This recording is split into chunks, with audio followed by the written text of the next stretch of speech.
कल के सत्संग का सार कुछ सुनाएंगे या कल तो वीरा चरित्र हुआ था, तो गीता जी का अभ्यास करते हैं। गीता जी का आज चौथे अध्याय का 28वां श्लोक है। अध्याय 4 श्लोक 28। द्रव्य यज्ञ तपो यज्ञ योग यज्ञस्तथा परे स्वाध्याय ज्ञान यज्ञश्च यतयः संशिता व्रताः।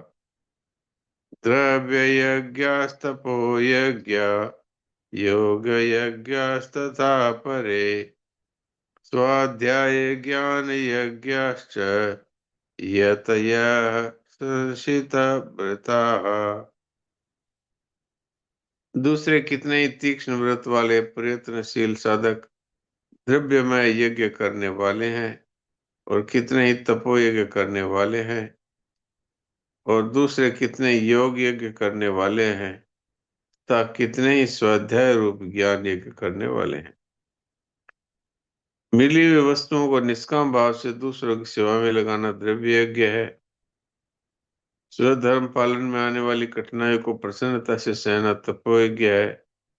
कर्मों की सिद्धि असिद्धि में सम तथा अनुकूल तथा प्रतिकूल फल की प्राप्ति में सम रहना योग यज्ञ है।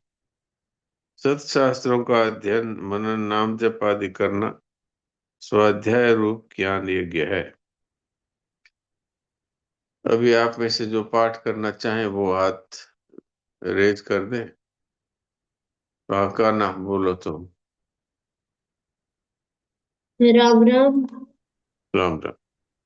द्रव्य यज्ञस्तपो यज्ञा योग्य यज्ञस्तथा परे स्वाध्यायाय ज्ञान यज्ञाश्च चित्तवृत्ता। यह संशिता व्रता। यतयः सचितः वृता। ठीक है। नारायण नारायण। नारायण। सुलेदास जी बोलिए। महाराज जी राम राम। राम राम। द्रव्य यज्ञस्तपो यज्ञ योग यज्ञस्तथा परे स्वाध्याय ज्ञान यज्ञश्च यतयः संसित व्रता। ठीक है, अच्छा। प्रणाम महाराज। हरि और प्रभु।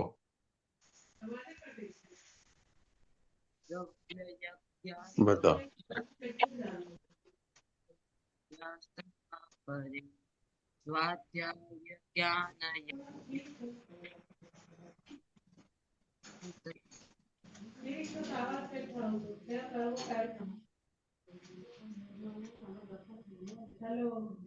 प्रीति। नारायण नारायण जी का प्रणाम कर रही हूँ। नारायण नारायण। द्रव्य यज्ञस्तपो यज्ञ योग यज्ञस्तथा परे स्वाध्यायाय ज्ञान यज्ञाश्च यतयः संशितः व्रता। ठीक है।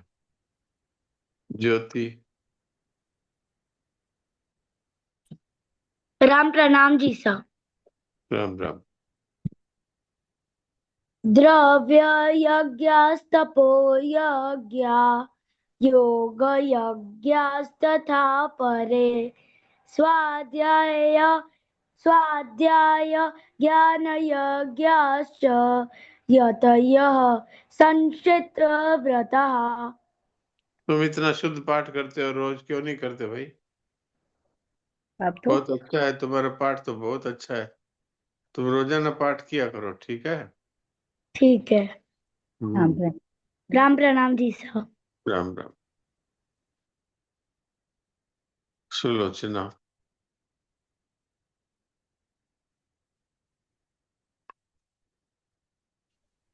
प्रणाम महाराज। प्रणाम।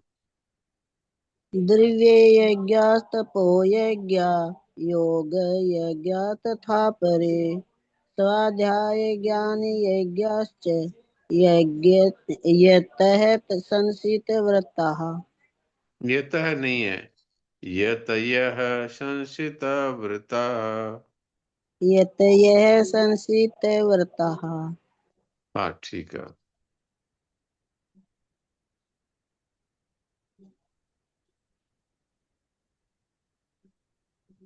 नारायण नारायण नारायण। तो आज बुधवार है, तो संतोष भाई है तो उनसे पूछते हैं उनका स्वास्थ्य ठीक है क्या। स्वास्थ्य ठीक है तो वो पाठ करें। लगता है आज वो नहीं जुड़ी हैं तो स्वास्थ्य सही नहीं होगा। तो हाँ ज्योति बताओ। महाराज जी राम राम प्रणाम। हाँ राम राम बोलिए। हाँ, ये 25 से लेकर 28 तक अपन जो भी ये आप पढ़ रहे हैं, तो एक साधक में ये सारे यज्ञ होने चाहिए ना। हर अलग अलग तरह का बताया, हर का मीनिंग है, तो कोई भी नहीं, साधक है। हर एक साधक में ये सारे यज्ञ नहीं होते हैं, लेकिन जैसे कोई लोग है वो सब चीजें सब कार्य भगवान के अर्पण रूप करते हैं, तो उनका ये दैव यज्ञ है। कुछ लोग दूसरा साधन करते हैं कि सब कुछ ब्रह्म ही है, ऐसे सब में भगवान का दर्शन करते हैं, तो ये विचार रूप ब्रह्म यज्ञ है। तो जिसको जो साधन में रुचि है ना, वही यज्ञ करने की आवश्यकता है। सभी मनुष्य सब यज्ञ नहीं करते। नहीं, वैसे तो ये हर जो जो बता रहे हैं, ऐसे एक साधक अपने में ये सारे ला सकता है हर तरह से। जैसे ये काम हाँ करते हुए तो ये कर हाँ लो, हाँ ये हाँ करते हाँ हुए ये कर लो। हाँ ला सकता है, और लेकिन मुख्य रूप से तीन तरह के योग बताए हैं ना। तो जैसे कर्म योग है, कोई ये काम करने में अधिक रुचि रखता है, बिना काम किए नहीं रखता, उसके लिए कर्मयोग है। जो हाँ लोग हाँ, बुद्धि बुद्धि का ज्यादा प्रयोग करते हैं, बुद्धिमान है, हर चीज में तर्क करते हैं और विचार पूर्वक समझना चाहते हैं, ऐसे लोगों के लिए ज्ञान योग है। तो कर्मयोग में सबकी सेवा रूप कार्य है, बदले में कुछ न चाहते हुए और सबकी सेवा करे, ये कर्मयोग हो गया। संसार पूरा का पूरा नष्ट होने वाला असत है, और इसलिए मनुष्य इसकी ममता और कामना न रखे, क्योंकि ये है ही नहीं, असत है, नित्य मरने वाला है। तो इसकी ममता कामना छोड़ देता है, तो ममता कामना छोड़ने से अहंकार का त्याग हो जाता है और फिर उसको आत्मा का अनुभव हो जाता है, अपने स्वरूप का अनुभव हो जाता है।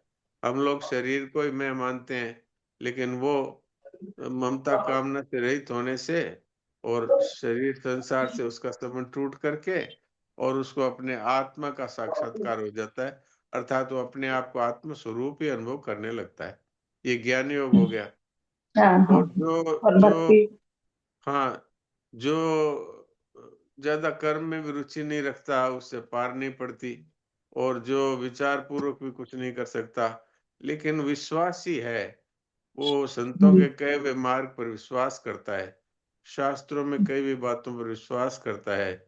वो मानता है कि भगवान है और मिलते हैं, और मिले हैं तो मुझे भी मिलेंगे।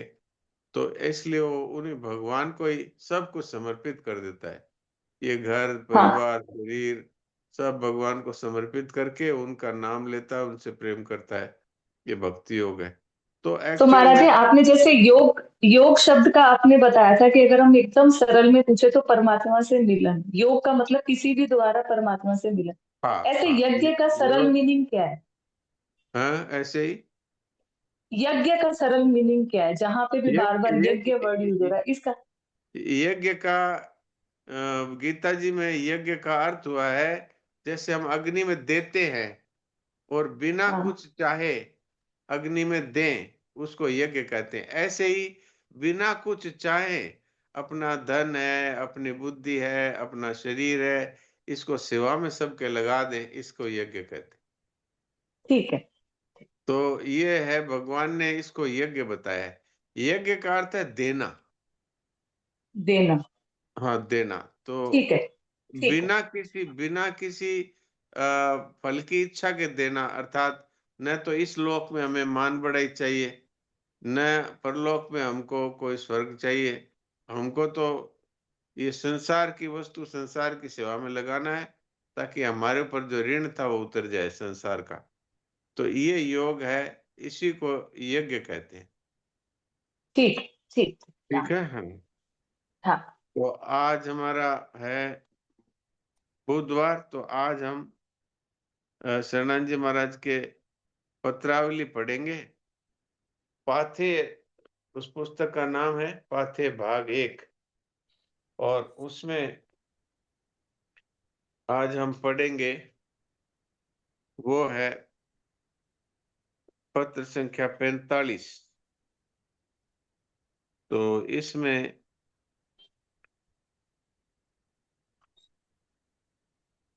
हाँ, जयेश भाई, आपको याद है क्या इसमें हमने कुछ पढ़ा था? जी सर, शुरुआत की थी कुछ। हाँ, शुरुआत की थी। तो इसमें 2-3 लाइनें पढ़ी होगी। तुम जी किसी काल में देह नहीं हो, अपितु उस अनंत की दिव्य प्रीति हो। वर्तमान कार्य के द्वारा अपने प्रेमास्पद की पूजा करो, और कार्य के अंत में उन्हीं की मधुर स्मृति में खो जाओ, उनसे उन्हें लाड लाओ। हाँ, तो ये 3-4 लाइनें ही पढ़ी थी। तो जी एक बार ये पत्र है, जो जहां तक मैं कहूँ वहां तक पढ़ दीजिए। एक बार यहाँ से पढ़ लीजिए। वर्तमान कार्य के द्वारा अपने प्रेमास्पद की पूजा करो, यहाँ से पढ़ लो। पत्र ठीक संख्या है। 45 है, और पाथे भाग 1 है। और इस 45वें प्रश्न में ये तीसरी लाइन है, वर्तमान कार्य के द्वारा। ये पढ़ रहे, पढ़िए। वर्तमान कार्य के द्वारा अपने प्रेमास्पद की पूजा करो, और कार्य के अंत में उन्हीं की मधुर स्मृति होकर उन्हें लाड लडाओ। हाँ, अवस्था भेद होने एक बार पर भी। यहीं तक इसी लाइन पे बात करते हैं। शरणानंद जी जी सर। महाराज ये ये पत्र लिखते हैं देवकी माता जी को। देवकी माता जी उनकी सबसे प्रमुख शिष्याओं में से एक थी, और ये मनोविज्ञान की प्रोफेसर थी रांची यूनिवर्सिटी में। और ये पत्र लिखा हुआ है आज से समझो कि 40 और 24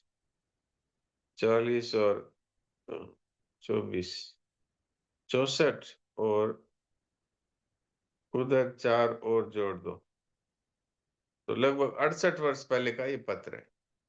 लेकिन ये सत्य तो आज भी वही है, और आज से 1000 वर्ष, 2000, 5000 वर्ष बाद भी वही रहेगा। क्योंकि संतों की बातें हैं, वो है परमात्मा की बातें। परमात्मा पहले भी वैसे ही थे, आज भी वैसे ही। तो इसलिए इनकी बातों में समय से परिवर्तन नहीं आता। ये कह रहे हैं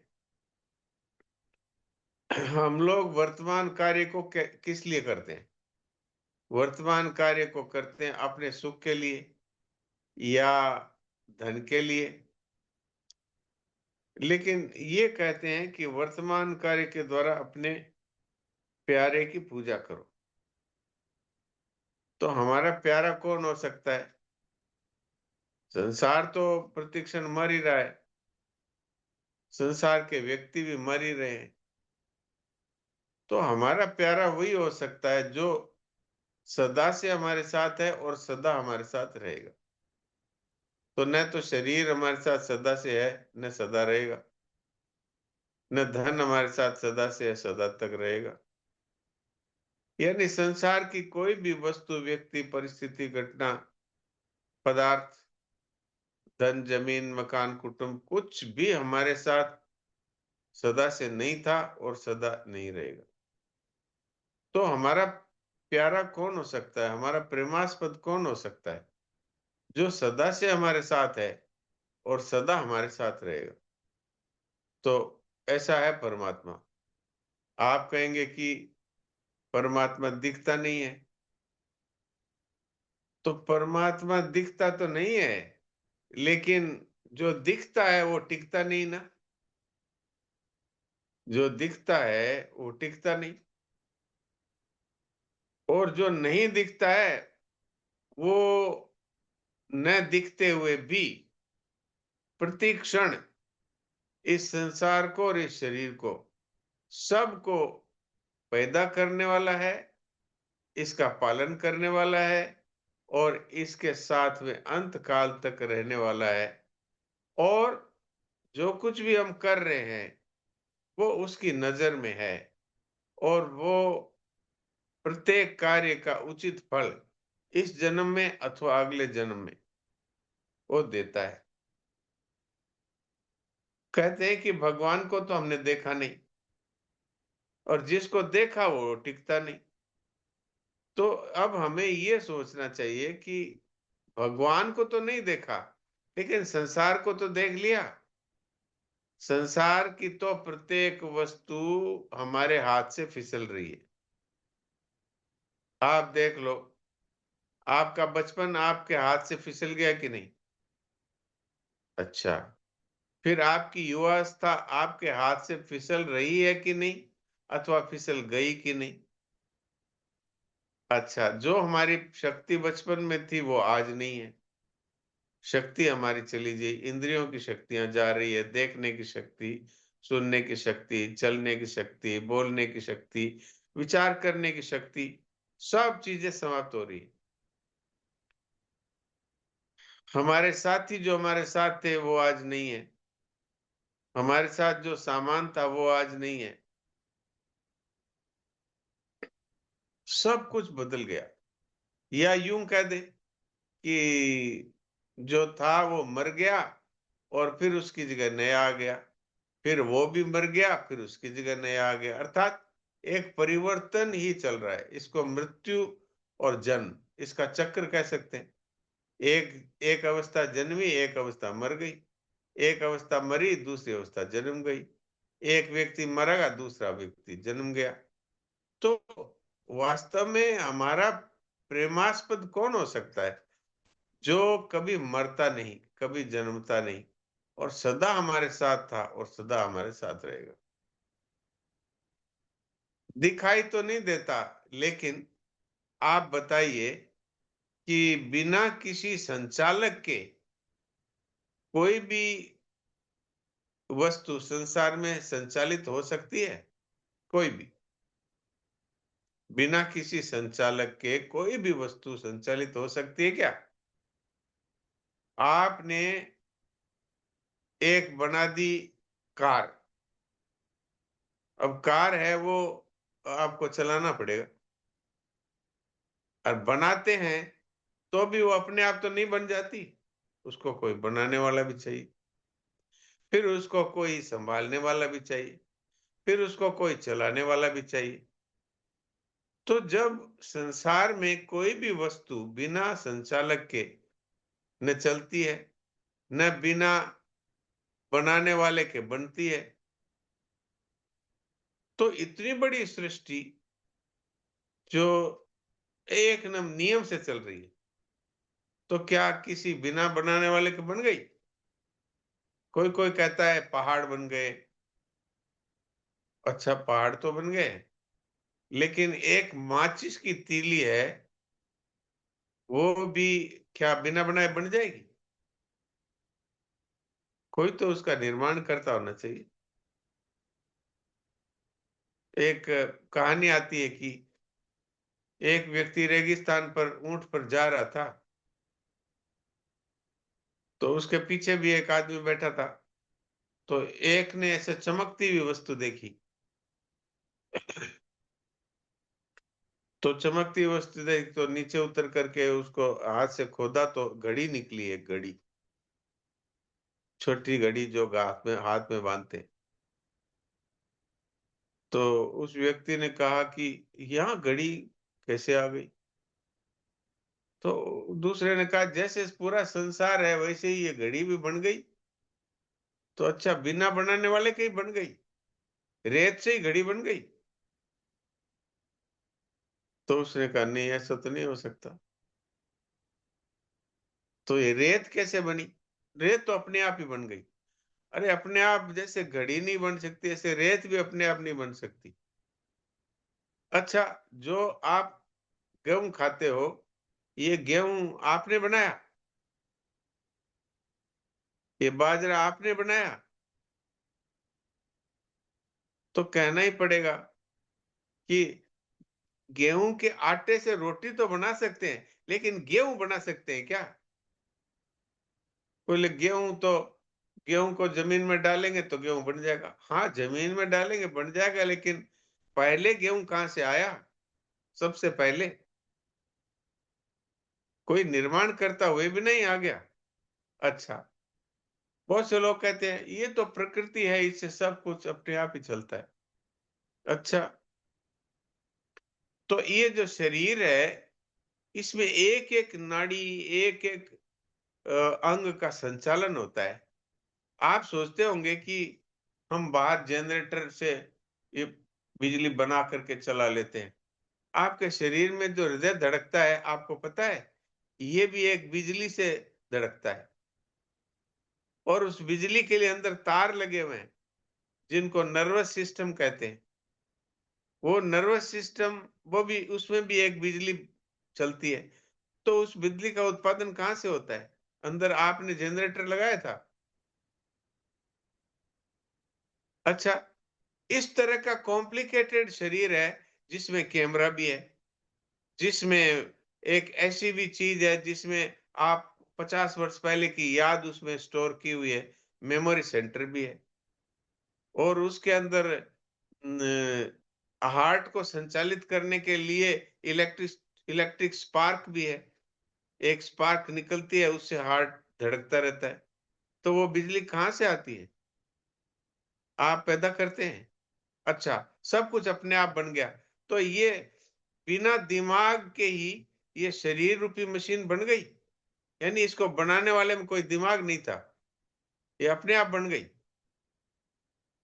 कुछ सोचे तो मालूम पड़ता है कि कोई भी चीज ऐसी नहीं है संसार में जो अपने आप बन जाती हो। तो परमात्मा सिर्फ दिखता नहीं है इसलिए हम कह दें परमात्मा है ही नहीं। तो ये फिर इतनी बड़ी सृष्टि का निर्माण करता, संचालन करता, इसका रक्षण करता, इसका पोषण करता और इसका संहार करता कोई तो होगा। उसी को संतों ने भगवान कहा है। तो अपने को भगवान ने मनुष्य होने के नाते ये बुद्धि दी है कि हम समझ सकते हैं कि बिना निर्माण कर्ता के कोई निर्माण नहीं हो सकता। तो अब हमारी बुद्धि कहती है हाँ, है तो सही कोई। तो संत कहते हैं कि मीराबाई ने उनके दर्शन किए, और तुलसीदास जी ने उनके दर्शन किए, सूरदास जी ने उनके दर्शन किए, और छोड़ दीजिए हमारे स्वामी जी महाराज ने, सेठ जी ने और भाई जी ने उनका साक्षात्कार किया, तो उनके तो हमारे दर्शन किए हुए। तो उनकी बातों पर हम अविश्वास कैसे कर सकते हैं? तो उस प्रेमास्पद, जिसके लिए शरणाजी महाराज भी कहते हैं कि उस प्रेमास्पद के लिए जो भी वर्तमान कार्य करते हो उसके लिए करो, कि मैं उन परमात्मा की प्रसन्नता के लिए घर का काम करती हूँ, मैं उस परमात्मा की प्रसन्नता के लिए व्यापार करता हूँ, मैं उस परमात्मा की प्रसन्नता के लिए खेती करता हूँ, मैं उस परमात्मा की प्रसन्नता के लिए नौकरी करता हूँ। तब क्या आप झूठ बोलेंगे? क्या चोरी करेंगे? क्या जिससे निर्माण करता आपका जो प्रेमास्पद है वो जिससे नाराज हो वैसा काम करेंगे? बस इसी का नाम भक्ति है। ये कोई भक्ति कोई ऐसी चीज नहीं है जो ओहो ये तो बड़े बड़े महात्माओं का काम है। अरे, जिससे आप प्रेम करते हैं, जिसके प्रति आपका आकर्षण है, उसी को तो भक्ति कहते हैं। अब ये बात अलग है कि आप पैसों की भक्ति करते हैं, आपको पैसे प्यारे लगते हैं। आप परिवार की भक्ति करते हैं, आपको परिवार प्यारा लगता है। आप जमीन की भक्ति करते हैं, जमीन प्यारी लगती है। लेकिन क्या जमीन आपसे प्यार करती है? क्या धन आपसे प्यार करता है? आप कहेंगे ये तो नहीं करता, परिवार तो प्यार करता है। अरे वो तो तुम्हें पता लग जाएगा, जब मौका लगेगा तब पता लग जाएगा कि परिवार में कौन कौन आपसे प्यार करता है। जब तक आपके द्वारा स्वार्थ सिद्ध होता है तब तक आपको एक प्यार का एहसास होता है। जिस दिन आपसे स्वार्थ समाप्त हुआ, उस दिन ही वो प्यार का चिट्ठा आपका सामने आ जाएगा कि ये है प्यार। अरे बच्चा बड़ा होता है, नौकरी लग जाता है, पैसा कमाने लग जाता है, तो माता-पिता को भार रूप समझने लगता है। खास तौर से जब पत्नी आ जाती है और जब वो 2-4 बातें कह देती है, आपके माताजी ने मेरे साथ ये किया, आपके पिताजी ने मेरे को ये कह दिया, बस वो फिर कहता है इनको वृद्धाश्रम भेज दो। बस यही हुआ प्यार। हमारे महाराज जी बोला करते थे, संसार साथी सब स्वार्थ के हैं, पक्के विरोधी परमार्थ के हैं, देगा न कोई दुख में सहारा, सुन मत किसी की तू बात प्यारा। इसका अर्थ ये नहीं है कि माता पिता का कहना मत मानो, पति का कहना मत मानो, और परिवार में किसी का कहना, इसका अर्थ ये नहीं है। इसका अर्थ ये है सेवा कर दो और किसी से चाहो कुछ मत। बस इतने में आपके प्यारे आपसे प्रसन्न हो जाएंगे। आप सेवा उनके नाते सबकी सेवा कर दो और बदले में किसी से कुछ मत चाहो, क्योंकि चाहोगे तो पोल निकल जाएगी। ये है संसार। तो उस प्यारे प्रभु के लिए वर्तमान कार्य उसकी पूजा समझ करके करो तो क्या होगा, अंत में उसी की याद में खो जाओगे। आप कहेंगे अच्छा ऐसा कैसे होता है? ऐसा ऐसे ही होता है, जिससे आप प्यार करते हैं कार्य के अंत में उसी में खो जाते हैं। जो व्यापारी पैसे के लिए दुकान खोलता है ना, तो जब दुकान बंद करके शटर डाउन करता है तो खट से पैसे गिरने लग जाता है। तो जिसके लिए वो कार्य कर रहा था उसी की याद आएगी, कार्य के अंत में स्वतः आएगी। बहुत से लोग कहते हैं भगवान याद नहीं आते। अरे याद इसलिए नहीं आते कि आप उसके लिए कार्य करते ही नहीं। आप जिसके लिए कार्य करते हो उसकी याद आती है आपको, आती है कि नहीं बोलिए? तो आज एक वाक्य पर ही बात चल पड़ी कि वर्तमान कार्य के द्वारा अपने प्यारे की पूजा करो और कार्य के अंत में उन्हीं की मधुर स्मृति होकर उन्हें लाड लडाओ। अब वो ज्योति क्या पूछती है,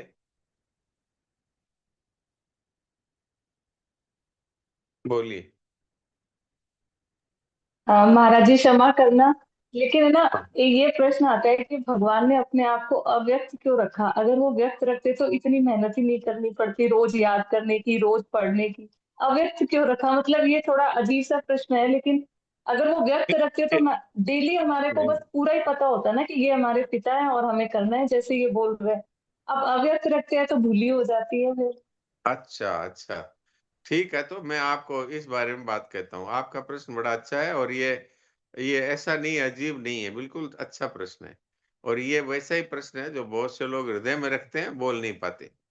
आपने बोल के कह दिया तो इस सभी के लिए काम का है। अच्छा ये बताइए कि जो हमसे मिलता है वो वो हमको प्यारा लगता है क्या हमेशा? ये नियम है क्या? अगर ऐसा होता तो भगवान श्री कृष्ण दुर्योधन के सामने जा जा के गिड़गिड़ाते थे कि भैया देखो लड़ाई में क्या फायदा है, तुम तो ये पांडव है, इनको 5 ग्राम दे दो। और भीष्म जी ने साफ कहा दुर्योधन से, ये साक्षात नारायण है। लेकिन वो पता है क्या कहता था, ये ग्वाला है, ये जादूगर है, ये कुछ नहीं जानता। तो भगवान आपके सामने हैं प्रकट, पर आप उनको कहाँ देखना चाहते हैं? आप तो कहते हैं हे प्यारे सुंदर पुरुष के रूप में आओ, हे प्यारे धन के रूप में आओ, हे प्यारे मान बढ़ाई के रूप में आओ, हे प्यारे अच्छी संतान के रूप में आओ, हे प्यारे हमारे सामने भोग और पदार्थों के रूप में आओ, बंगले के रूप में आओ, गाड़ी के रूप में आओ। तो भगवान इतना प्यार करते हैं आपसे कि आप जिस रूप में चाहते हैं उस रूप में आते हैं आपके सामने। अच्छा आप बताइए, भगवान गीता में कहते हैं कि सब कुछ मैं ही बनाऊं, क्या आप इस बात पर विश्वास करते हैं?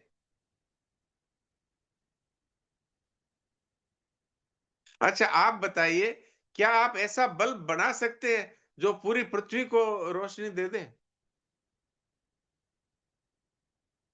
पूरे भूमंडल को, नहीं, पूरी पृथ्वी को, पूरे पूरे ब्रह्मांड को जो प्रकाशित कर दे, ऐसा बल्ब बना सकते हैं? नहीं, तो नहीं। सुबह सुबह आपके सामने भगवान सूर्य प्रकट होते हैं, आप मानते हैं क्या कि ये साक्षात नारायण है?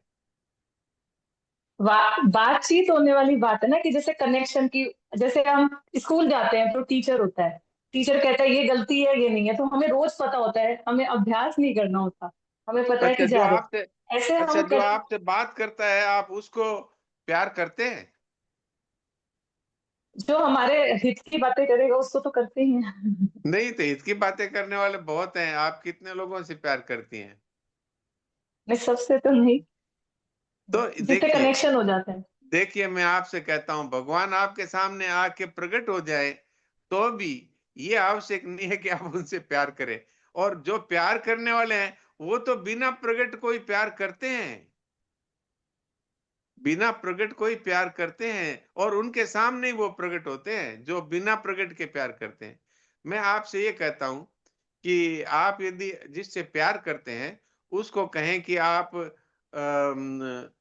काले रंग का सूट पहन के आना, तो नहीं नहीं, ऐसा कुछ नहीं। आप सूट से प्यार करते हैं कि उनसे करते हैं? उनसे तो करते हैं, उनके किसी रूप से। आप यही तो चाहते हैं भगवान बंसी बजाते हुए हमारे सामने प्रकट हो जाएं। नहीं, बस भगवान एक है कि भगवान कनेक्शन, जैसे कोई गलती हो तो बातचीत हो जाए, ऐसा मतलब एक मन का अरे, भाव है कि कनेक्शन। गलती हो तो वो आपको चेताते हैं। अब इस पे आप कल मेरे से प्रश्न करना। ठीक है, समय हो राइट। गया, थोड़ी देर के लिए शांत हो जाते हैं।